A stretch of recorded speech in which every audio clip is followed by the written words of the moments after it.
ایرانی معاشرے میں جو قدرتی ارتقاء کی لہر اٹھی ہے وہ نہ ختم ہوئی ہے اور نہ ہی ختم ہوگی۔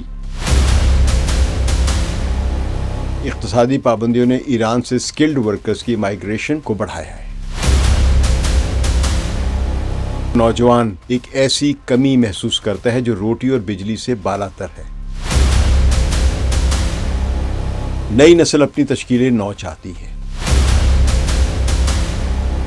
احتجاج کو محض بیرونی سازش قرار نہیں دیا جا سکتا ہے۔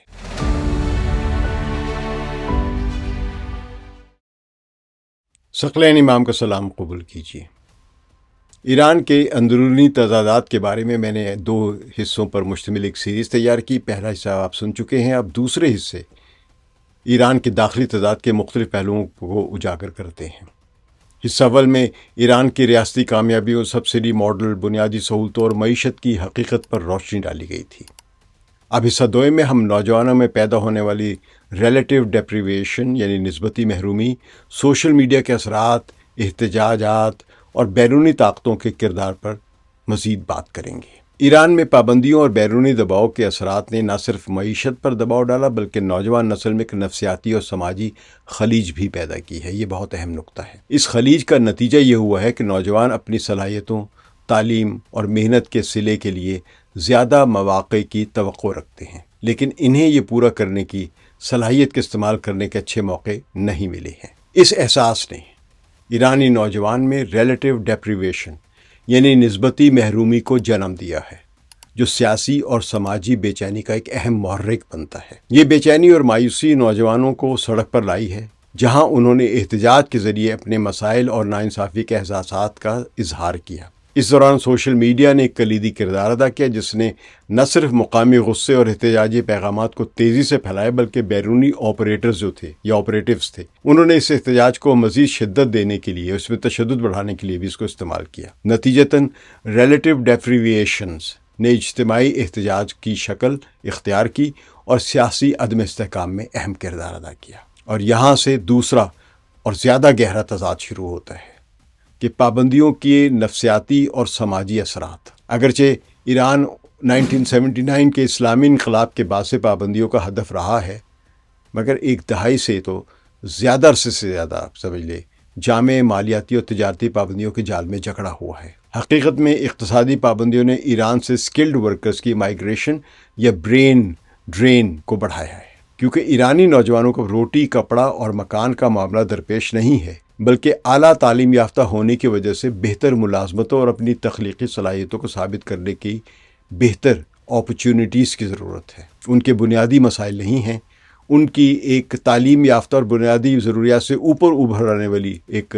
کلاس کے مسائل ہیں۔ بہت سے قابل ایرانی پیشہ ور جنہیں ملک نے مفت تعلیم دے کر تیار کیا، وہ روزگار کے بہتر مواقع اور اپنی صلاحیتوں کو پورا استعمال کرنے کی خاطر ملک چھوڑ رہے ہیں۔ یہ ہیومن کیپٹل یعنی انسانی سرمایہ کا ایک خوفناک نقصان ہے، ایک ڈرین ہے۔ تو ایرانی نوجوان محقق ہے فاطمہ عبدالکریم، ان کے مطابق یہ صورتحال ایک ایسی نسل کو جنم دے رہی ہے جو تعلیم یافتہ ہے مگر اپنے مستقبل کو لے کر شدید مایوس اور بے اختیار محسوس کرتی ہے اپنے آپ کو۔ جدید ایرانی نوجوان ایک واضح دوہری حقیقت میں زندگی گزار رہے ہیں۔ یہ نقطہ اہم ہے۔ ایک طرف وہ اپنی قومی شناخت اور ترقی پر فخر محسوس کرتے ہیں اور دوسری طرف ڈیجیٹل دنیا کے ذریعے انہیں ان طرز زندگی اور مواقع کا شدید علم ہوتا ہے اور احساس ہوتا ہے جو ان کے اپنے ملک میں یا تو دستیاب نہیں یا پابندیوں کا شکار ہے۔ اس مسلسل موازنے سے جو نفسیاتی خلیج پیدا ہوتی ہے، اسے سوشل سائنسز میں ریلیٹیو ڈیپریویشن یا نسبتی محرومی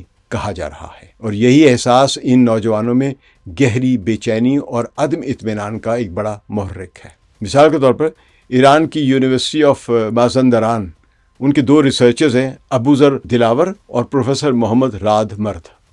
انہوں نے ایک آرٹیکل لکھا ہے relative deprivation and political instability case study protests of November 2019۔ اس عنوان سے انہوں نے لکھے گئے اپنے تجزیے میں کہا ہے کہ سوشل میڈیا پر اشرافیہ کی ایک قسم کی جو زندگیوں کا نظارہ جو وہ ریلیٹیو ڈیپریویشن کا شدید احساس پیدا کرتا ہے، اور دنیا بھر میں جو وہ دیکھتے ہیں لوگ اس طرح کی ترقی کر رہے ہیں اور ایران میں ویسی ترقی ممکن نہیں ہے، تو اس صورت میں بھی ایک ریلیٹو ڈیپریویشن پیدا ہوتی ہے۔ ایک اور مضمون میں اسے نوجوانوں میں پائے جانے والی مخصوص نفسیاتی دباؤ کا سبب قرار دیا گیا ہے۔ ریلیٹو ڈیپریویشن یعنی نسبتی محرومی، توقعات اور حقیقت کا فرق جو ہے، اس کیفیت کو کہتے ہیں جب لوگوں کو یہ احساس ہو کہ ان کی زندگی ویسی نہیں ہو رہی جیسی ہونی چاہیے۔ تو کیسی ہونی چاہیے؟ یہ آپ جو ڈیجیٹل میڈیا سے نالج لے رہے ہوتے ہیں یا ذکر سن رہے ہوتے ہیں، اور کیونکہ ڈیجیٹل نے آپ کو اپنے ہی ہر علاقے میں اپنی زمین میں رہتے ہوئے دنیا بھر کی جو ماحول ہے، جو ترقی ہے، وہ آپ کی آنکھوں کے سامنے وہ پیش کر دیتا ہے، تو اس لیے وہاں پہ یہ فرق زیادہ محسوس ہونے لگتا ہے۔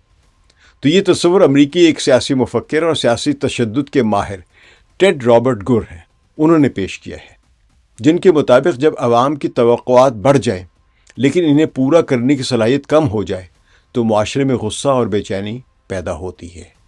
ایک معاشرہ ترقی کر رہا ہوتا ہے لیکن اتنی ترقی نہیں کر رہا ہوتا جتنی کہ توقع کی جاتی ہے، تو اس سے ہم حاصل شدہ ترقی پر خوش ہونے کے بجائے جو ترقی حاصل نہیں کر پائے ہیں اس پر غصہ اور بے چینی پیدا ہوتی ہے۔ ایران میں 2017 کے بعد صدر حسن روحانی کی دوسری حکومت کے آغاز پر، یعنی دوسرا ٹینیور جو تھا، عوام کی توقعات میں بہت اضافہ ہوا۔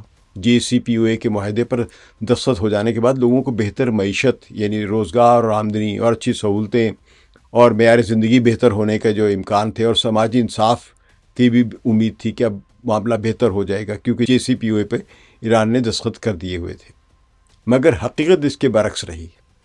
صدر ٹرمپ نے 2018 میں JCPOA یک طرفہ طور پر ختم کر دیا، اور مزے کی بات ہے جب تک انہوں نے باقاعدہ ختم کرنے کا اعلان نہیں کیا تھا، اس سے پہلے کے جو 3 سال بنتے ہیں اس دوران بھی یورپین یونین نے ایران کو کوئی سہولت مہیا نہیں کی جس کے وہ پابند تھے، یعنی وہ تمام پابندیاں ختم نہیں کی۔ امریکہ نے بھی بہت ساری پابندیاں ختم نہیں کی تھی، تو معاشی پابندیاں بحال ہو گئیں۔ اس کی وجہ ڈونلڈ ٹرمپ نے اس معاہدے سے یک طرفہ دستبردار ہونے کا اعلان کر دیا، اور مہنگائی اور قیمتوں میں بھی اضافہ ہو گیا، اور بے روزگاری نے عوام کی قوت خرید کو مزید کم کر دیا۔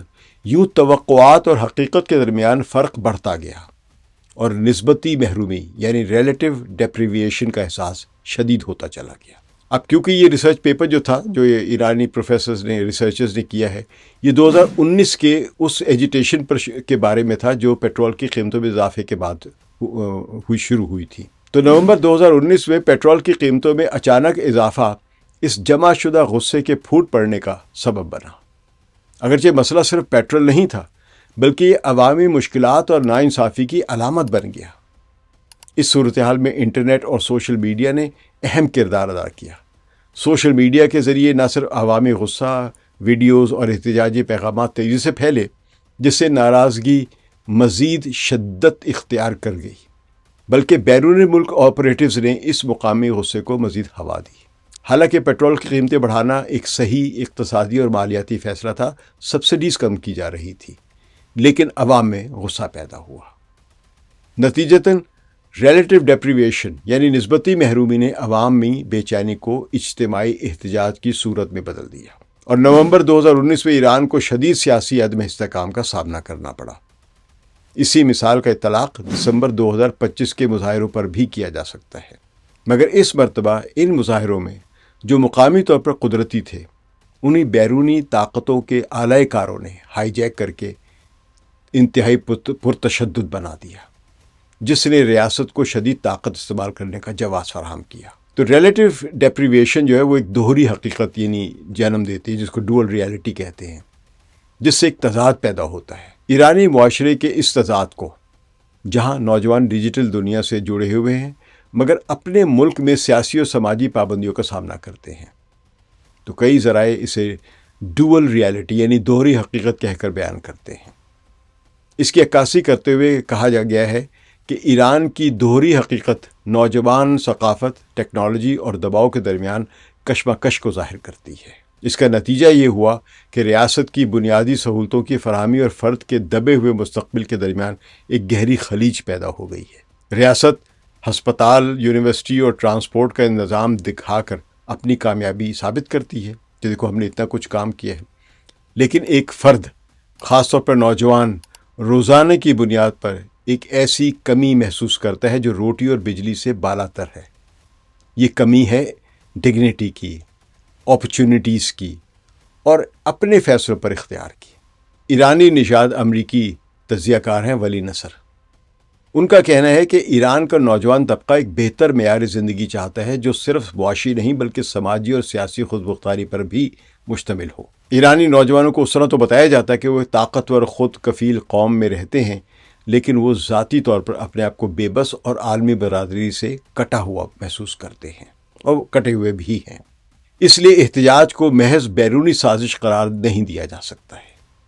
برٹانیکا انسائکلوپیڈیا کے حالیہ تجزیے کے مطابق بہت سے ایرانیوں کا خیال ہے کہ حکومت میں تبدیلی ایران کی بین الاقوامی تنہائی ختم کرے گی اور پابندیوں میں کمی لائے گی۔ شیراز یونیورسٹی کے پروفیسر احمد مریدی، ان کے خیال میں احتجاج کا بنیادی مقصد زندگی جینے کا حق ہے۔ نوجوان چاہتے ہیں کہ ان کی محنت اور تعلیم کا صلہ ملے، وہ دنیا کے ساتھ جڑ سکے اور اپنی ذات کے اظہار میں آزاد ہو۔ یہ مطالبے نہ تو مغربی ہیں اور نہ ہی سازشی، بلکہ یہ انسانی ہیں، اور خاص طور پر جب آپ مغربی افکار پڑھتے ہیں تو ان میں انفرادیت یا فرد کی حیثیت جو ہے وہ اجتماعیت سے زیادہ سمجھی جاتی ہے، کیونکہ کلیکٹیوزم کو عام طور پہ اشتراکی ایک مسئلہ سمجھا جاتا ہے، اور فرد کی اپنے حقوق کی بات جو ہے یہ سرمایہ دارانہ نظام کا حصہ ہے۔ اور ایران میں بیک وقت دو چیزیں چل رہی ہیں۔ جب وہ سبسڈیز دیتا ہے تو یہ کلیکٹیوزم ہے، لیکن ساتھ ساتھ جب وہ ایک سرمایہ دارانہ معاشرہ بھی چلا رہا ہے تو وہاں پہ پھر یہ فرد کی آزادی کا احساس بڑھتا بھی ہے۔ امریکہ اور اس کے اتحادیوں کی طرف سے عائد کردہ پابندیوں نے اس داخلی تضاد کو مزید ہوا دی ہے، جس سے قومی فخر اور ذاتی ناامیدی کے درمیان خلیج ناقابل برداشت ہو گئی ہے۔ انٹرنیشنل کرائسس گروپ کے مطابق پابندیوں کی وجہ سے ایران کی معیشت سکڑی ہے، جس سے روزگار کے مواقع کم ہوئے ہیں اور مہنگائی میں اضافہ ہوا ہے۔ اور حالیہ بحران جو کرنسی کا ہے یہ تو بہت ہی ہوش ربا تھا۔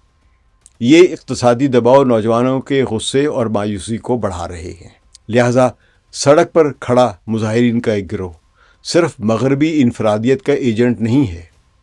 ایمنسٹی انٹرنیشنل کی رپورٹس کے مطابق یہ احتجاج بنیادی انسانی حقوق، ڈگنیٹی اور جسٹس کی مانگ ہے۔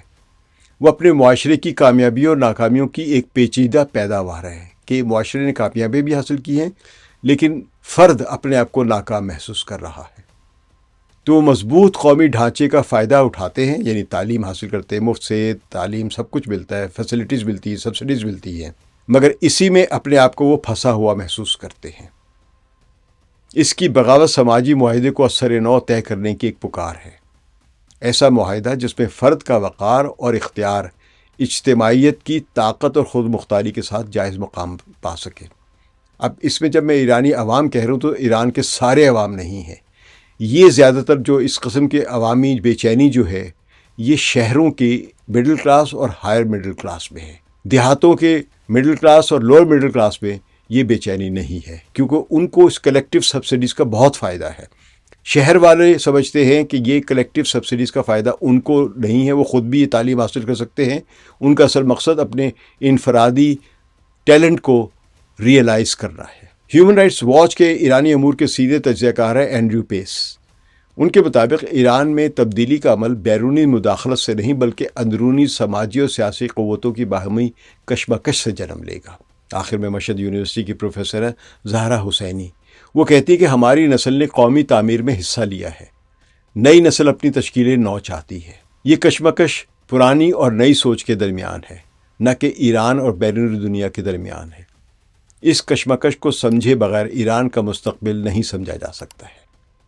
ایرانی معاشرے کی اس اندرونی جدلیات کو نظر انداز کرنا ایران کو سمجھنے میں مکمل ناکامی ہوگی، جو اس کے گہرے سماجی تضاد کو محض کسی اور کی جیو پولیٹیکل کھیل کا مہرہ بنا دیتی ہے۔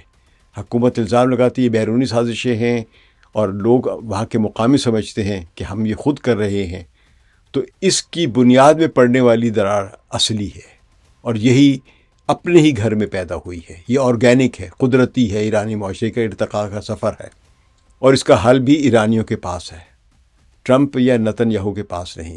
بلکہ یہ کہنا بہتر ہوگا کہ اگر ٹرمپ اور نتن یاہو ایران کی اندرونی اور آرگینک تحریک میں مداخلت نہ کرے تو وہاں تبدیلی ایرانی سماج کا ایک قدرتی ارتقاء ہوگا، اور ایران کے موجودہ نظام اور آیت اللہ سید علی خامنئی نے ممکنہ امریکی فوجی مداخلت کو فی الحال سفارتکاری اور اپنی عسکری تیاروں کے ذریعے ٹال دیا ہے، مگر ایرانی معاشرے میں جو قدرتی ارتقاء کی لہر اٹھی ہے وہ نہ ختم ہوئی ہے اور نہ ہی ختم ہوگی۔ امریکہ اور اسرائیل اپنی سامراجی سوچ کے تحت ہر مزاحمتی ملک کو اپنی سازشوں کا نشانہ بناتے رہیں گے، اور ایران کو ارتقاء کا سفر انہی نامساعد حالات میں جاری رکھنا ہوگا۔ اب دیکھنا یہ ہے کہ تاریخ کے اس موڑ پر اسلامی جمہوریہ ایران ایرانی معاشرے کے قدرتی ارتقاء کے ان حقائق کو تسلیم کرتے ہوئے آگے بڑھتی ہے یا انہیں طاقت کے ذریعے دبا کر اپنی سیاسی عمر کو کم کر لیتی ہے۔ یہ آنے والے دنوں میں واضح ہو جائے گا۔ ایران کے اس تضاد پر اس سیریز کے 2 حصے ایران کے داخلی تضاد کے مختلف پہلوؤں کو سامنے لاتے ہیں۔ حصہ اول میں ایران کی ریاستی کامیابیوں، سبسڈی ماڈل، بنیادی سہولتوں اور معیشت کی حقیقت پر توجہ دی گئی تھی، اور حصہ دوم میں جو بھی آپ نے سنا، نوجوانوں میں ریلیٹیو ڈیپریویشن یعنی نسبتی محرومی، سوشل میڈیا کا کردار، احتجاجات اور بیرونی طاقتوں کے اثرات پر روشنی ڈالی گئی ہے۔ یہ سیریز اس نتیجے پر زور دیتی ہے کہ ایران کا داخلی ارتقاء صرف بیرونی سازشوں کا نتیجہ نہیں، بلکہ اندرونی اقتصادی، نفسیاتی اور سماجی عوامل کا پیچیدہ قسم کا ایک انٹریکشن کی پیداوار ہے، جو اسلامی جمہوریہ کے لیے ایک بڑا چیلنج ہے۔ اس سیریز پر آپ کے کامنٹس کے ہم منتظر رہیں گے۔ اس تجزیے کو لائک کیجیے اور چینل کو سبسکرائب کر کے بیل آئیکن ضرور دبائیں۔ شکریہ۔ ثقلین امام کو اجازت دیجیے۔ خدا حافظ۔